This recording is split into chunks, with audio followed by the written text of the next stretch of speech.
में बशर अल असद की सरकार गिरने के बाद सीरिया में उसके पड़ोसी देशों ने चढ़ाई शुरू कर दी है। अब सीरिया में तुर्की और इजरायल के बीच होड़ सी छिड़ गई है कि सीरिया की जमीन को कौन कितना कब्जा कर पाता है। तुर्की और इजरायल दोनों एक दूसरे पर सीरियाई इलाकों पर कब्जा करने का आरोप लगा रहे हैं। दोनों ओर से बयानों की बमबाजी हो रही है और इस बीच एक्सपर्ट्स का कहना है कि सीरिया की यह हलचल एक बार फिर उसे भयंकर गृह युद्ध में धकेल सकती है। तुर्की के राष्ट्रपति रेसिप तैयब एर्दोआन तुर्की की सेना को सीरिया पर आक्रमण करने का आदेश दे सकते हैं। रिपोर्ट के मुताबिक तुर्की के इस हमले का मकसद सीरिया से कुर्दों का नामो निशान मिटाना होगा। रिपोर्ट में दावा किया गया है कि जब हयात तहरीर अल शाम यानी HTS दमिश्क की ओर बढ़ रहा था, तब तुर्की ने अपने मिलिशिया के साथ मिलकर कुर्दों के खिलाफ मोर्चा खोल दिया था, जो उत्तर पूर्वी सीरिया में हुकूमत चलाता है। और अब तुर्की की सेना पूरी तरह से उस पर आक्रमण के लिए तैयार है। सीरिया में तुर्की का हमला क्यों?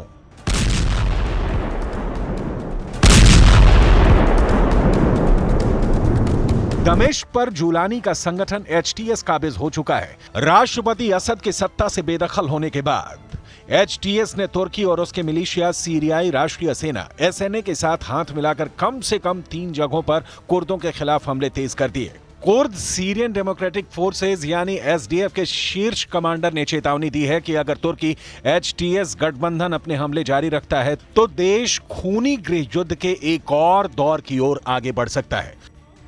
वॉल स्ट्रीट जर्नल ने अमेरिकी और कुर्दों के हवाले से एक रिपोर्ट छापी है, जिसमें बताया गया है कि तुर्की की सेना और मिलिशिया कुर्द नियंत्रित सीरियाई इलाके के साथ तुर्की की सीमा पर आक्रमण के लिए जुट गए हैं। सीरिया में इस्लामिक स्टेट के खिलाफ युद्ध में कुर्द बल अमेरिका के मुख्य सहयोगी रहे। हालांकि तुर्की सीरियाई कुर्दों को दुश्मन मानता है और SDF को कुर्द समूह PKK के बराबर मानता है, जिसे वो तुर्की के अंदर विद्रोह के लिए दोषी ठहराता है और एक आतंकवादी समूह मानता है।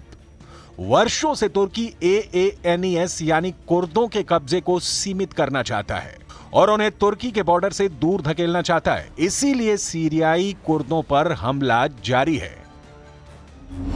तुर्की का तोपखाना कमांडो है तैयार। वॉल स्ट्रीट जर्नल ने यह रिपोर्ट वरिष्ठ अमेरिकी अधिकारियों के हवाले से छापी है, जिसमें बताया गया है कि तुर्की ने सीरिया के बॉर्डर पर अपने कमांडो और तोपखाना सहित अपने सेना और मिलिशिया को तैनात कर दिया है, जिससे लगता है कि तुर्की ने सीरिया पर बड़े आक्रमण का मूड बना लिया है। यह रिपोर्ट तुर्की और कुर्दों के अमेरिका की मध्यस्थता में हुए युद्ध विराम के टूटने के बाद आई है। वहीं फॉक्स न्यूज ने रिपोर्ट किया है कि तुर्की ने कुर्दों को बताया है कि युद्ध विराम समाप्त हो गया है और कुर्दों से कभी भी उनका युद्ध छिड़ सकता है। ऐसा इसलिए हुआ क्योंकि कुर्दों ने कोबानी को लेकर तुर्की के प्रस्ताव को मानने से इनकार कर दिया। तुर्की के आक्रमण की तैयारी से कुर्द सजग हैं।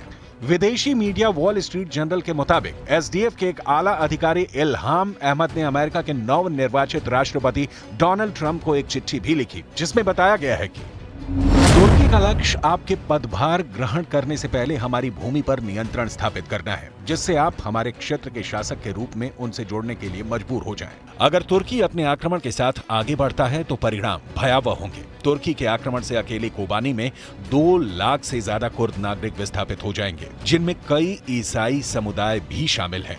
तुर्की लगातार कुर्दों के खिलाफ एक्शन ले रहा है। कुर्दों के 3 ठिकानों पर तुर्की का हमला। 7 और 8 दिसंबर को NSA ने मंजीब में कुर्दों पर हमला किया। NSA ने कोबानी में SDF के खिलाफ हमला किया। HTS ने डेयर एजोर को कुर्दों से कब्जा कर लिया। In conversation with the SDF, and we are in conversation with our allies in Turkey, and I should say our other partners in the region are in conversation with Turkey about this question as well. This is not just a United States question. And we are trying to work on a path forward that de-escalates tensions. विदेशी media fox news के मुताबिक तुर्की के इन हमलों ने कुर्दों को भीतर तक डरा दिया है और उन्हें अपने सफाई का डर सताने लगा है। तुर्की ने कोबानी की ओर बढ़ना शुरू कर दिया है और इसे अगर जल्द नहीं रोका गया तो ये बेहद खतरनाक हो सकता है, जो सीरिया में कुर्दों के अस्तित्व को खतरे में डाल सकता है। इससे तुर्की में भयानक गृह युद्ध भी छिड़ सकती है। Understand the very legitimate concerns that Turkey has about the terrorist threat that the PKK poses. We understand the very legitimate concerns that Turkey has about the presence of foreign fighters inside Syria. एक तरफ Syria में तुर्की के लड़ाके और सैनिकों के बम, गोली और बंदूक गरज रहे हैं, तो दूसरी ओर तुर्की के नेताओं की जुबान भी चल रही है। तुर्की ने हाल ही में इजरायल के दक्षिणी सीरिया के गोलान हाइट्स पर कब्जा करने की निंदा की। तुर्की ने अंतर्राष्ट्रीय नियमों को तोड़ने के लिए इजरायल को घेरा। इसके जवाब में इजरायल ने तुर्की पर आरोप लगाया कि वो आतंकी समूहों की मदद से उत्तरी सीरिया के कुछ हिस्सों पर अवैध रूप से कब्जा कर रहा है। इजरायली विदेश मंत्रालय ने अपने बयान में कहा कि तुर्की के इशारे पर कुछ गुटों ने उत्तरी सीरिया के 15% इलाके पर नियंत्रण कर लिया है। एक और कब्जे को लेकर तुर्की सीरिया में हर दिन बढ़ता जा रहा है, तो दूसरी ओर इजरायल के जहाज भी लगातार सीरिया में शोलों की बरसात कर रहे हैं। तुर्की में नेतन्याहू वर्सेस एर्दोआन। इस वक्त सीरिया के आसमान में इजरायल की एयरफोर्स बहुत एक्टिव है। इजरायल के F-15 फाइटर जेट लगातार उड़ान भर रहे हैं और इनको ऐसे ऐसे बमों से लैस किया गया है जिनसे ऐसे धमाके हो रहे हैं कि सीरिया की सेना को मिट्टी में मिलाने वाले इजरायली अटैक ने तेहरान तक दहशत फैला दी है।